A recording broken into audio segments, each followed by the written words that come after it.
dito. Yun. Kaya ako sinong bus yun. Pag meron talagang emergency, lahat. Violation of fines ng mga driver. Ganun talaga dito pag may emergency dito. Talaga restricted sila dito sa mga emergency vehicle.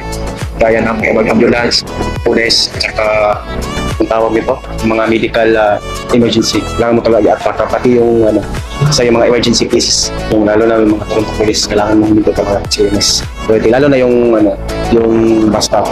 I mean, school bus. Katulad dito, ay school bus. So, umungdikitan talaga. Tulad yan. So, ngayon dito ay kapon, maganda yung panahon, init. Ayun naman, tingnan nyo, cloudy na naman. So, parang uulan ata. Iba, hindi sa dagat, iba yung panahon. Yun ang mas, lang dito. Okay.